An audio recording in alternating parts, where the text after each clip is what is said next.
नमस्कार दोस्तों, मैं विवेक कुमार स्वागत करता हूं आपका अपने YouTube channel study with Vivek Kumar में। दोस्तों, वीडियो को देखने से पहले चैनल को सब्सक्राइब, लाइक और ज़्यादा से ज़्यादा शेयर करें। दोस्तों, आज हम स्टार्ट करने वाले हैं इंडियन पॉलिटी में जो हमारी श्रृंखला चल रही है संविधान की ऐतिहासिक पृष्ठभूमि का नेक्स्ट लेक्चर, भारतीय परिषद अधिनियम 1861। दोस्तों, इस वीडियो को देखने से पहले मेरा आपको सुझाव है कि आप सभी इससे पहले वाली सभी वीडियो देखें, जिससे आपकी संविधान के विकास की एक बेहतर समझ बन सके। तो दोस्तों, चलिए शुरू करते हैं। भारत परिषद अधिनियम 1861। दोस्तों, इससे पहले मैंने आपको बताया था कि 1858 के भारत शासन अधिनियम में भारत में जो कंपनी का शासन था वो समाप्त हो गया था तथा भारत का शासन जो था पूर्व क्राउन के हाथ में चला गया था। जो इंग्लैंड की महारानी होती थी, अब उन्हीं के हाथ में भारत का शासन चला गया था। तो दोस्तों, 1858 के भारत शासन अधिनियम में मैंने आपको 3 मुख्य प्रावधान बताए थे। देखिए दोस्तों, 1858 के अधिनियम में ये 3 मुख्य प्रावधान किए गए थे। तो दोस्तों, आपको ये दोनों प्रावधान इस अधिनियम 1861 के अधिनियम में ये मुख्य भूमिका निभाएंगे 1861 के अधिनियम को समझने में। तो 1858 के अधिनियम में एक राज्य सचिव पद का सृजन किया गया था, जो ब्रिटिश कैबिनेट का एक मंत्री होता था, यानी कि ब्रिटिश की संसद में एक मंत्री होता था और वो वहाँ भारत में होने वाले सभी मामलों को देखता था। और उसके अंडर में ये जो व्यक्ति है, जो गवर्नर जनरल था इससे पहले, इसका नाम बदलकर वायसराय कर दिया गया और ये इसके कहीं ना कहीं इसके अंडर में आ गया। यानी जो भी भारत में कार्य होते थे, अगर ब्रिटेन की संसद में भारत के कार्यों की कोई भी मतलब पूछा जाता कि भारत में जो भी कार्य हो रहे हैं उनके बारे में जो भी प्रश्न पूछा जाएगा वो पूछा जाएगा इससे, ये जो राज्य सचिव पद है।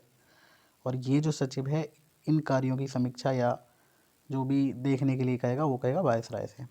तो दोस्तों, ये कहीं ना कहीं अब दोनों व्यक्ति मिलकर भारत पर शासन कर रहे थे 1858 के बाद। तो देखिए, इससे आगे अगले 2 या 3 साल में ऐसा क्या हुआ जो एक और परिषद अधिनियम लाना पड़ा, उसकी पृष्ठभूमि हम देखेंगे। अब चलिए देखते हैं। देखिए दोस्तों, 1858 का जो भारत शासन अधिनियम था उसे पारित हुए अभी 2 या 3 साल बीते होंगे कि एक समस्या आई, और वो समस्या थी सांस्कृतिक भेद। दोस्तों, एक बात आपको समझनी होगी कि जो हमारे इन भारतवासी हैं, जो भारत के लोग हैं, वो वेस्ट कल्चर से बहुत अलग हैं। यानी कि जो पश्चिमी सभ्यता है उससे बहुत ही अलग हैं वो। उनके रहने सहने का तरीका, रीति रिवाज, अगर मैं आपको बताऊं तो जो स्वीकार करने की क्षमता भारतीयों में है वो विश्व में कहीं भी नहीं है। अगर भारतीयों से ये बात भी कही जाए कि भाई एक नए भगवान आए हैं, तो हम उस विचार को स्वीकार कर लेते हैं।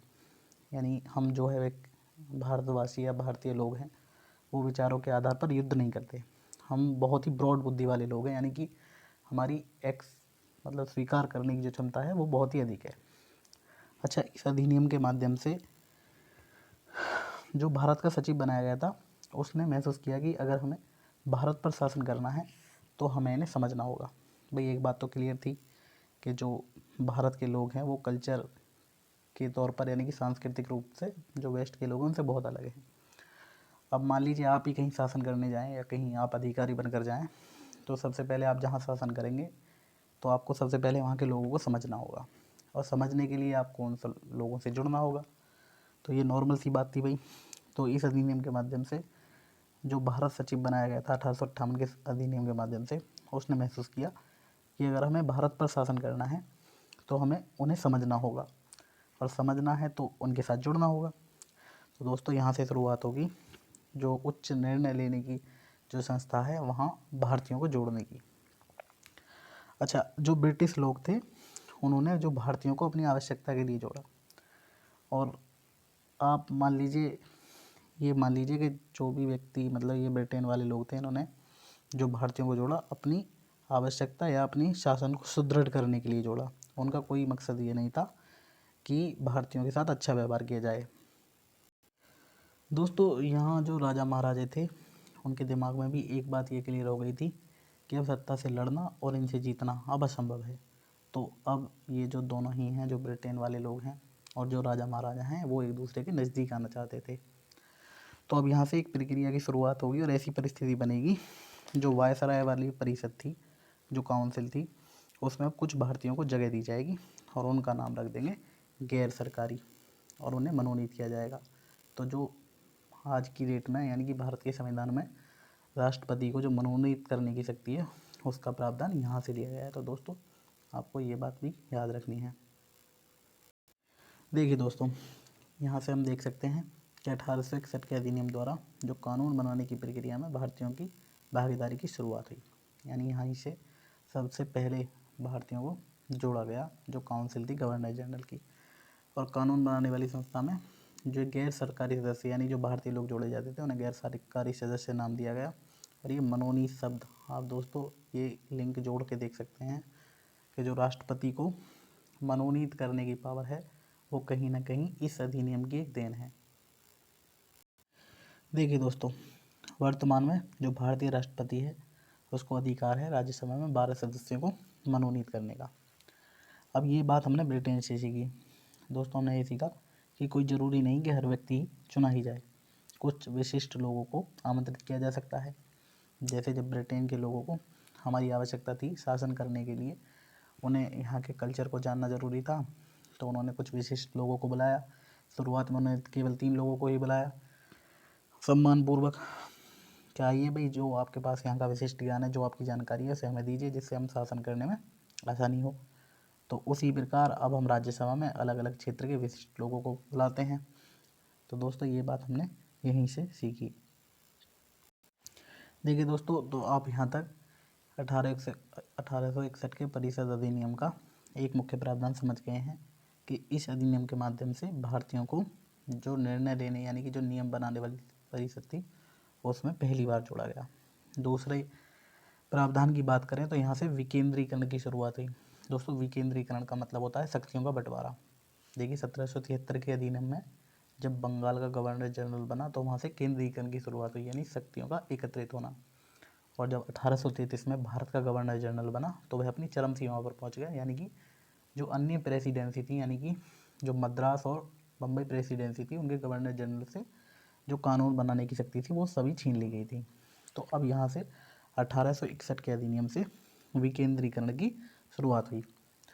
दोस्तों यहाँ से एक बात और सुनिए, थोड़ा सा और पृष्ठभूमि जानते हैं यहाँ से। तो देखिए दोस्तों, अब जो ये वायसराय था उसने राज्य सचिव से कहा होगा कि मैं जब बंगाल में सत्ता संभाल रहा हूँ तो जो मेरे अंडर में जितने भी प्रांत हैं वहाँ के गवर्नर जनरल को भाई एक बात तो क्लियर थी कि जो ब्रिटेन है बहुत भाई ऐसा मान लीजिए भारत का एक स्टेट और इतना ही बड़ा एक ब्रिटेन, तो ब्रिटेन जो है उसे एक बड़े क्षेत्र पर शासन करने का कोई अनुभव तो था नहीं।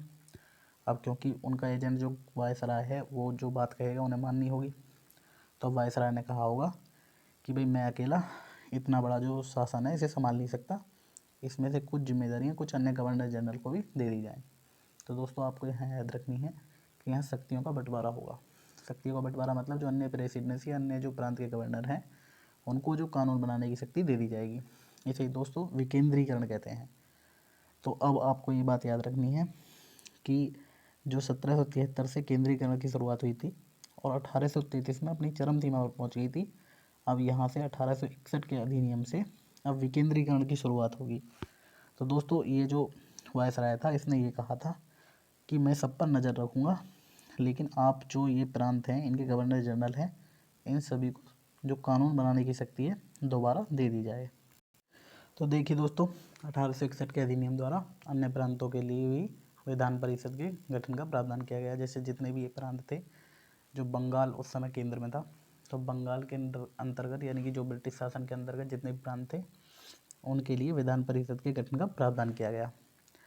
तो दोस्तों यहाँ मात्र 2 या 3 वर्ष हुए थे भाई 1858 के अधिनियम के बाद 3 वर्ष हुए थे, और 3 वर्षों में ही उन्हें यह महसूस हो गया था कि भारत जैसे जो इतना बड़ा भूभाग है इस भूभाग पर एक व्यक्ति और एक केंद्र शासन नहीं कर सकता। जब एक व्यक्ति और एक केंद्र शासन नहीं कर सकता तो शक्तियों का बंटवारा होगा। दोस्तों बंटवारा है डिवीजन से मतलब है। देखो दोस्तों, एक होता है सेपरेशन ऑफ पावर्स, यानी कि जो भारत के संविधान में न्यायपालिका, कार्यपालिका और विधायिका इनके मध्य जो शक्तियों का बंटवारा है इसे हम कहते हैं सेपरेशन ऑफ पावर्स। लेकिन जब एक केंद्र सरकार, एक राज्य सरकार और तीसरे स्तर पर हैं पंचायतें, इनके बीच जो शक्तियों का बंटवारा है इसे कहते हैं डिवीजन ऑफ पावर्स। तो दोस्तों आपको याद रखना है कि यहाँ से इस मतलब भारत शासन अधिनियम ये जो है 1861, यहाँ से भारत एक संघ का रूप लेगा। तो ये इन्हें बहुत ही जल्दी महसूस हो गया था कि इतने बड़े भूभाग पर एक व्यक्ति और एक केंद्र शासन नहीं कर सकता। देखिए दोस्तों, जो वर्तमान में भारतीय संविधान है और जो संविधान का भाग 6 है उसमें राज्य विधानमंडलों के गठन का प्रावधान किया गया है। और यह जो प्रावधान है ये 1861 के भारत परिषद अधिनियम से ही प्रेरणा प्राप्त करता है। तो ये भी बात हमें यहाँ याद रखनी है, क्योंकि दोस्तों इस समय हम पढ़ रहे हैं भारत के संविधान के विकास की ऐतिहासिक पृष्ठभूमि, यानी इतिहास में जो जो बातें आज के संविधान में मैच करती हैं वही बातें हमें यहाँ देखनी होंगी। देखिए दोस्तों, जब भारतीय संविधान लागू हुआ तो 7वीं अनुसूची के माध्यम से जो केंद्र और राज्यों के बीच शक्ति का विभाजन की अवधारणा का मूल 1861 का भारत परिषद अधिनियम ही है। यानी इसी अधिनियम से हमने प्रेरणा प्राप्त की है कि केंद्र और राज्य के मध्य शक्तियों का बंटवारा किया जाए। दोस्तों 7वीं अनुसूची में केंद्र और राज्यों के बीच उन विषयों का बंटवारा किया गया है जिन पर दोनों को कानून बनाने की शक्ति दी गई है। दोस्तों 1861 के अधिनियम की सबसे महत्वपूर्ण बात वायसराय को अध्यादेश जारी करने की शक्ति प्रदान करना था। दोस्तों याद कीजिए, जब मैंने 1786 का अधिनियम बताया था, जब कॉर्नवालिस को भारत लाया गया था तो उसने मांग की थी कि उसे वीटो की शक्ति दी जाए। और आज की मतलब हमारे भारतीय संविधान में आर्टिकल 111 में राष्ट्रपति को वीटो की शक्ति का अधिकार है। तो दोस्तों अब ये तो यहाँ मिली थी वीटो पावर, वायसराय को वीटो पावर दी गई थी। और जो 1861 का ये अधिनियम है इसके द्वारा अध्यादेश जारी करने की शक्ति प्रदान की गई थी। यानी कि अगर गवर्नर जनरल ये जो वायसराय था इसका मूड हो तो ये अकेले ही कोई भी कानून लागू कर सकता था। अब क्योंकि दोस्तों परिषद में जो कानून वाले बनाने वाली परिषद थी उसमें भारतीयों को भी जोड़ा गया था, तो अगर भारतीयों के खिलाफ कोई कानून लाना हो तो ये जो वायसराय था अध्यादेश के माध्यम से भी कोई कानून ला सकता था। और इसे ये जो कानून था ये 6 महीने तक वैलिड था। और दोस्तों इसी प्रावधान को भारतीय संविधान के अनुच्छेद 123 के तहत भी अपनाया गया है। यानी संविधान का अनुच्छेद 123 भारतीय राष्ट्रपति को आपातकालीन परिस्थितियों में अध्यादेश जारी करने की शक्ति देता है। तो आप ये अनुमान लगा सकते हैं कि जो अध्यादेश जारी करने की शक्ति का प्रावधान है या जो समझ आई होगी, ये जो संविधान निर्माता थे उनके दिमाग में बात ये कहाँ से लिखी होगी। दोस्तों इसके अलावा अगर हम 1861 के अधिनियम की 5 प्रमुख बातें पर गौर करें तो वो 5 प्रमुख बातें ये होंगी। देखिए पहली बात तो ये है कि कानून के निर्माण की भागीदारी में मतलब भारतीयों को जोड़ा गया। दूसरी ये बात, मनोनीत भी आपको याद रखना है कि मनोनीत का प्रावधान जो भारतीय संविधान में वो कहाँ से लिया गया है, वो भी 1861 के अधिनियम से लिया गया है। यानी वायसराय को कुछ सदस्यों को मनोनीत करने का अधिकार दिया गया, और जो मनोनीत सदस्य किए जाते थे वो भारतीय होते थे, उन्हें गैर सरकारी सदस्य कहते थे।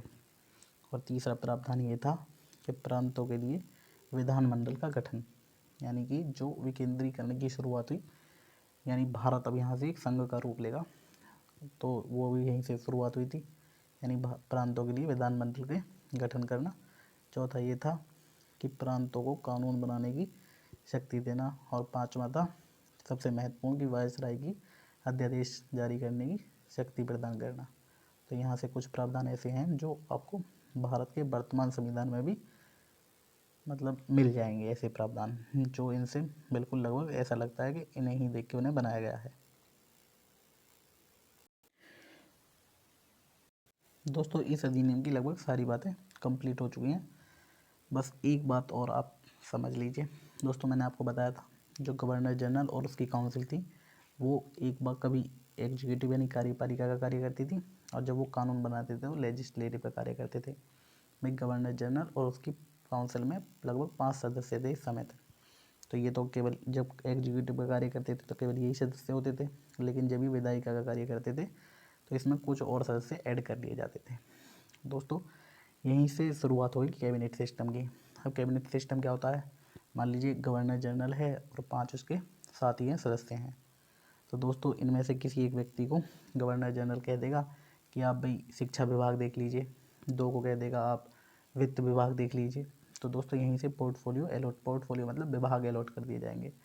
तो जो कैबिनेट सिस्टम की शुरुआत है वो यहीं से स्टार्ट होगी, और यह है इस अधिनियम की बहुत ही महत्वपूर्ण बात थी जो आपको याद रखनी है। अगर आपसे पूछा जाए कि कैबिनेट सिस्टम की शुरुआत किस अधिनियम में की गई? तो आपको ये याद रखना है कि भारतीय परिषद अधिनियम में कैबिनेट सिस्टम की शुरुआत, यानी कोई कैबिनेट भी कह सकते हैं, पोर्टफोलियो भी कह सकते हैं, मंत्रिमंडल भी कह सकते हैं, मंत्रिपरिषद भी कह सकते हैं। ये सारी बातें मतलब जो भी स्टार्ट हुई वो यहाँ से स्टार्ट हुई। तो दोस्तों आपको ये बात याद रखनी है। इसके अलावा ये भी बात याद रखनी है, जो मेंबर इसमें थे लेजिस्लेटिव में यानी विधायिका में, जो कानून बनाते समय रहते थे तो उन्हें कोई प्रश्न पूछने का अधिकार नहीं दिया गया था। यानी जो भारतीय जोड़े गए थे, उन्हें गैर सरकारी सदस्य थे, वो केवल जाएं और वहाँ पर बैठे रहें, यही करते थे वो। यानी उन्हें कोई प्रश्न पूछने का अधिकार नहीं था। जो आज की डेट में होते हैं जो संसद के सदस्य, उन्हें प्रश्न पूछने का भी अधिकार होता है। तो यहाँ पर धीरे धीरे आगे प्रश्न पूछने का भी अधिकार मिलेगा, मैं वो आपको बताऊँगा जो आगे के अधिनियम आएंगे। तो दोस्तों आपको ये बात यहाँ ज़रूर याद रखनी है, जो कैबिनेट सिस्टम है वो यहीं से स्टार्ट हुआ, और ये किसके समय में हुआ? कैनिंग के समय में। तो दोस्तों वीडियो अच्छी लगी तो लाइक करें, शेयर करें, कमेंट करें और सब्सक्राइब भी ज़रूर से ज़रूर करें। तो बस, धन्यवाद।